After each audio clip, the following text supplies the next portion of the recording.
What's up, everyone? Today, I'm just going to talk briefly about setting yourself up for success. So, the amount of people that I've heard over the past, I don't know how many years, say that they want to do something, or there's like this thing that they've been wanting to accomplish or work on, or just something that they've wanted to do. And, I check back in with them a few weeks later, a few months later, and they just haven't even gotten started yet, or have come up with an excuse why that thing that they wanted isn't something that they actually want, and it's just not for them. When the real reason is they likely got overwhelmed by the sheer magnitude of what they were hoping to accomplish, and then, used any excuse that they could find to talk themselves out of why this goal might not be for them in the first place. So I want to address that, and I want to address it by a principle that I learned about in Atomic Habits, probably, I don't know how many years ago when that book came out, but have known subconsciously for quite some time. And it's the concept of setting yourself up for success, or minimizing the resistance it takes for you to be successful in whatever you're pursuing. Or in other words, in shorter words, stacking the cards in your favor so that you have a higher likelihood of winning. So I'll give you a quick example of this. This channel is literally that. So many of you have probably noticed that we're upwards of video 110, whatever it is. And I set out probably 110 or so days ago to film a video a day and post it on here on this channel. Now, had I made this a huge thing where I was going to have to script out what I was going to talk about, and then, edit the video, shoot the video, not having the proper lighting for the whole first bunch of videos, not really a nice looking backdrop or setup or office like I do now, I probably would have never got started, and the motivation probably would have died down many months ago, probably like a few weeks after the initial idea of, me reading the right book that told me to post a video every single day for the next year or so. And I probably would have lost some motivation, forgot about the book that I read that told me to do that, and told me that that was like one of the biggest keys to finding success and finding your voice online. Had I not made the lift of uploading a video every single day so easy, this goal would have been like done and dusted, like forgotten about, like it never would have happened. But instead, when I heard, or when I read that passage telling me that that was what I had to do, what I did was I sat down and I looked at how easy could I make it to post a video every single day. Like, what's the bare minimum that I can do?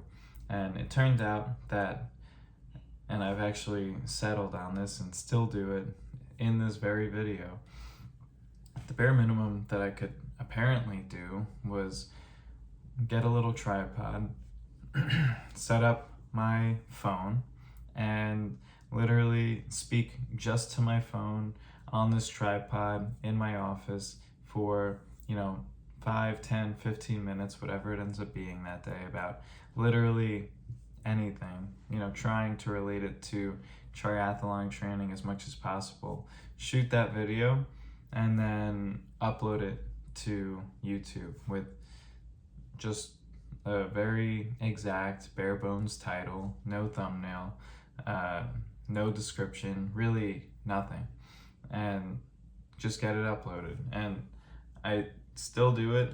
Sometimes I put a little bit more effort into the video, the quality of the audio, the production quality, the topic that I'm going to talk about. But really, in my mind, the bare minimum, if I'm absolutely exhausted and just worked a 16-hour day and then trained for my Ironman and got that training under my belt, what I had to do as a bare minimum is exactly what I'm doing right now. Speak to the camera, speak to my phone, which I always have on me, which I could do while I'm walking outside if I had to, or if people are staying at my house, which I've done, and just talk, right?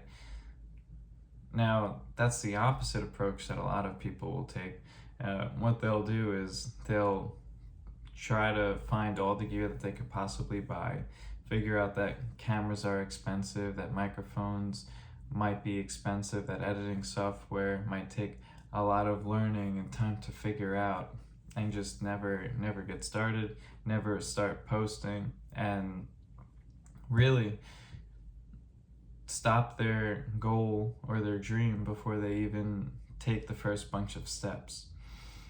For an Ironman or a running example, people say that they want to run a marathon or a half marathon, run an Ironman, do any type of endurance event, and then they'll literally make it impossible for them to get their daily training in, or to eat properly, or to go to bed on time. And there are just little things that you can do in pretty much every aspect of your life that sets you up for success rather than sabotaging your success. I'm finding, speaking to more people and just observing more, that people tend to be their biggest enemies when they set out for a goal. They tend to be the primary reason why things get in the way, and we'll say things get in the way in quotes, because what it really is like you understanding that the end goal seems so far away and it seems so difficult that you decide not to carve the time out in the first place to make sure that you're successful.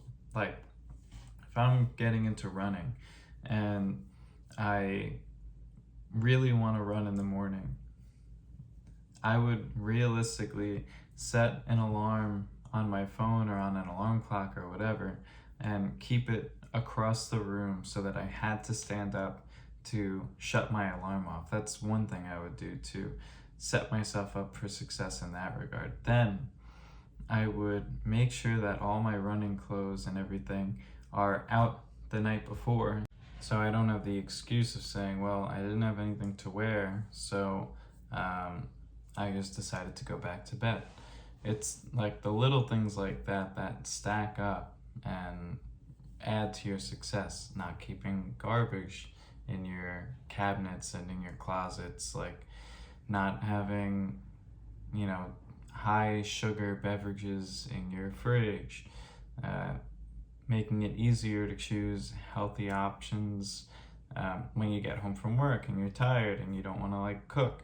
There's just there's an unlimited number of things that you can do to increase the likelihood that you'll succeed. And conversely, there is an infinite number of things that you can do to sabotage yourself. So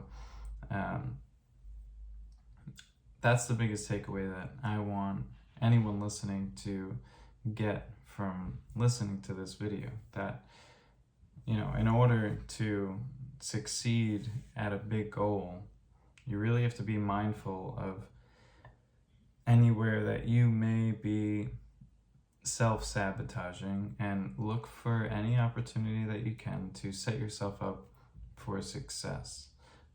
Also, don't let the size of a goal dissuade you from pushing forward. So the bigger the goal, the easier it's going to be to feel a need to find an excuse against pursuing it. But when you encounter that feeling, and Stephen Pressfield refers to this as resistance, the more resistance that you feel against something is an indication of all the more reason why you genuinely want to or should continue to pursue that goal, because that resistance is a feeling that you get that's working against your true desires, and it's working against everybody's true desires. When I find something that scares me or challenges me, I know just by pushing through that resistance regularly that that is something that is worth my time to pursue. It's one of those key indicators. But that's enough for this video. I'll see you in the next one. If you like this, then just like and subscribe, and I'll talk to you tomorrow.